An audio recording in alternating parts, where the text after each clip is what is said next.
अभी अभी जो है ट्रांसफ़र रिलेटेड बहुत ही महत्वपूर्ण अपडेट मैं लेकर के आई हूँ। चलिए उस अपडेट को जानते हैं। उसके पहले नमस्ते, मैं हूँ Neha Bharti, plus two English teacher Katihar ज़िले में। तो अभी जैसा कि मैं जिस ट्रांसफ़र अपडेट के बारे में बात कर रही थी, तो रजनी सर जो कि न्यूज़ 18 के वरिष्ठ पत्रकार हैं, उन्होंने ट्वीट किया है। कहाँ पे? तो एक्स पे। जैसा कि मैं आपको बताई थी पहले भी कि मैं जो हूँ ट्विटर यानी जिसको आप एक्स कहते हैं, उस पे मैं काफ़ी ज़्यादा एक्टिव हूँ। तो अभी मैं ट्रांसफ़र रिलेटेड अपडेट के लिए हमेशा सर्च करती रहती हूँ। तो मुझे जैसे ही दिखा नोटिफिकेशन आया, तो मैं जैसे रजनी सर जो शेयर करते हैं वो ग्रीन कलर में रहता है, तो जैसे ही वो मुझे दिखा तो मैं जस्ट उसको ओपन की। एंड इस टाइम में मुझे वीडियो नहीं बनाना चाहिए था, पर ट्रांसफ़र रिलेटेड बहुत सारी क्वेरी आते हैं एंड मैंने खुद फॉर्म भरा है, तो मुझसे रहा नहीं गया, तो मैं ये वीडियो लेकर के आ गई हूँ। तो विदाउट एनी फर्दर डिले मैं आपको दिखाती हूँ कि उन्होंने क्या ट्वीट किया। बहुत ही अच्छी है न्यूज़, खुशखबरी वाली है। एंड उसमें 6 कैटेगरी के बारे में बात किया गया है। तो मुझे याद आया कि जब दिसंबर में नोटिफिकेशन निकला था, तो उस समय 6 कैटेगरी, टोटल 7 कैटेगरी थे। तो मेरा अनुमान है कि वो उसी कैटेगरी के बारे में बात कर रहे हैं। तो मैं अभी तक वो PDF रखी हूँ, वो भी मैं आपके साथ शेयर करूँगी, और उन्होंने क्या ट्वीट किया था वो भी मैं शेयर करूँगी। पर उसके पहले मैं आपको डिस्क्लेमर बता दूं कि ये जो ट्वीट है ये सही होगा कि नहीं होगा, इसका हमारा चैनल पुष्टि नहीं करता है। पर रजनी सर ने शेयर किया है, और उनकी जो है वो मतलब ज़्यादा से ज़्यादा जो ट्वीट होता है वो सही ही होता है। इसी उम्मीद के साथ, इसी भरोसे के साथ हम लोग इस ट्वीट को भी सही ही मानते हैं। और चलिए, हमारे चैनल की तरफ भी को बहुत बहुत शुभकामनाएँ कि अब जल्द ही आपका स्कूल अलॉटमेंट होने वाला है। अब चलिए बिना किसी देरी के देखते हैं कि उन्होंने क्या ट्वीट किया है। तो यहाँ पे चलिए देखते हैं कि रजनी सर ने क्या ट्वीट किया है। तो पहले देख लेते हैं शुरू से खबर को। सूत्रों के हवाले से बड़ी खबर। कल अनुकंपा नियुक्ति नियमावली पर लग सकती है मुहर। कैबिनेट की बैठक में प्रस्ताव पर स्वीकृति की पूरी संभावना। विद्यालय सहायक और विद्यालय परिचारी के पदों पर होनी है बहाली। दोनों पदों के लिए अलग अलग नियमावली हुई है तैयार। स्वीकृति मिलने के तुरंत बाद शुरू होगी बहाली प्रक्रिया। लगभग 7,000 से अधिक पदों पर होगी बहाली। रजनीश कुमार यहाँ नाम है। वहीं शिक्षकों के ट्रांसफ़र पोस्टिंग पर भी नया अपडेट यहाँ पर आप देख लीजिए। उन्होंने काफ़ी सारा अपडेट दिया है, पर हमें जिसके बारे में जानना है वो है शिक्षकों के ट्रांसफ़र पोस्टिंग पर अपडेट। अब 18 जून को पहली सूची अपलोड करने की तैयारी। ये गौर करने वाली बात है। 18 जून यहाँ आप देख लीजिए को पहली सूची अपलोड करने की तैयारी।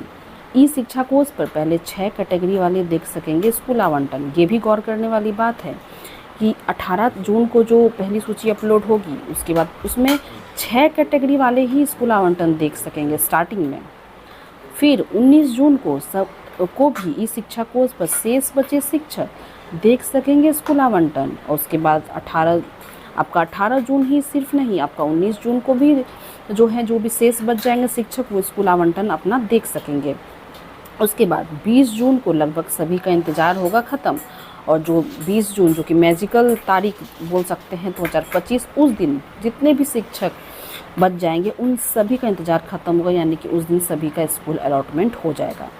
शिक्षा विभाग ने ई शिक्षा कोर्स को किया लॉ, यानी कि शिक्षा विभाग जो है सारा काम लगभग कर रहा है, बहुत फास्टली कह सकते हैं, और ऐप जो है वो लॉक हो चुका है, यानी कि अब इसमें कुछ नहीं हो सकता।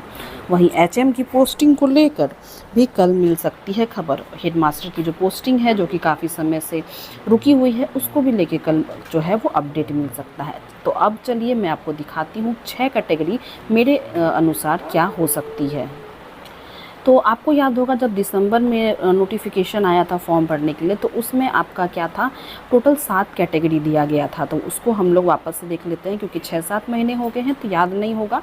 तो मैं जो PDF को हमेशा रखती हूँ संभाल के, तो ये मेरे पास था। विशेष समस्या से ग्रसित होने के कारण इच्छुक शिक्षक या शिक्षिका द्वारा स्थानांतरण हेतु दिए गए निम्नलिखित विकल्पों में से किसी एक विकल्प का चयन ड्रॉप डाउन मेन्यू से किया जाएगा। पहला यहाँ देख लीजिए आप, असाध्य रोग है, विभिन्न प्रकार के कैंसर है, स्वयं पति पत्नी या बच्चों, ये तो पहला कैटेगरी हो गया। दूसरा कैटेगरी है गंभीर रुग्णता, जिसमें किडनी रोग, हृदय रोग, लीवर रोग है। थर्ड में आपका दिव्यांगता के आधार पर है जिन्होंने अप्लाई किया था। फोर्थ पे है आपका ऑटिज्म या मानसिक दिव्यांगता। फिफ्थ में है आपका विधवा या परित्यागता, महिला शिक्षिका के लिए। छठा पर है पति के पदस्थापन के आधार पर महिला शिक्षिका के लिए। सातवां है ऐच्छिक स्थान से वर्तमान पदस्थापन की दूरी, यानी कि जो सबसे ज़्यादा जिस कैटेगरी में आया है एप्लीकेशन वो डिस्टेंस के आधार पर, ये मेल और फीमेल टीचर्स दोनों के लिए। तो मुझे जहाँ तक लगता है 6 कैटेगरी की जो बात हो रही है वो आपका यहीं तक है, 6 कैटेगरी मुझे जैसा लगता है। अब सही क्या है वो तो आने वाला समय बताएगा और कुछ अपडेट मिलता है कि नहीं क्लियर, लेकिन मेरे ख्याल से मुझे ये लग रहा है। तो एक बार मैं फिर बोलती हूँ, हमारा चैनल इसकी पुष्टि नहीं करता है जो भी ट्वीट मिला है, लेकिन रजनीश सर जो हैं वो हमेशा अधिकतर उनकी जो ट्वीट होती है वो सही रहती है। तो चैनल पे न्यू है सब्सक्राइब कर दीजिएगा, वीडियो पसंद आ रही है लाइक एंड शेयर कीजिएगा। आशा करती हूँ कि आपके सारे डाउट जो हैं वो क्लियर हो गए होंगे। अभी भी अगर कोई डाउट है तो कमेंट सेक्शन में ज़रूर बताइएगा, मैं हर कमेंट का जवाब देने की पूरी कोशिश करती हूँ। आपने कहाँ अप्लाई किया है, आप किस डिस्ट्रिक्ट से हो, ये भी अगर कमेंट सेक्शन में आप मुझे बताओगे तो बहुत ही अच्छा लगेगा। कोई और क्वेरी होगा बताइएगा, मैं पार्टिकुलरली आपके क्वेश्चन को लेके एक वीडियो बना दूँगी। अब मिलते हैं अगले वीडियो में, नमस्ते।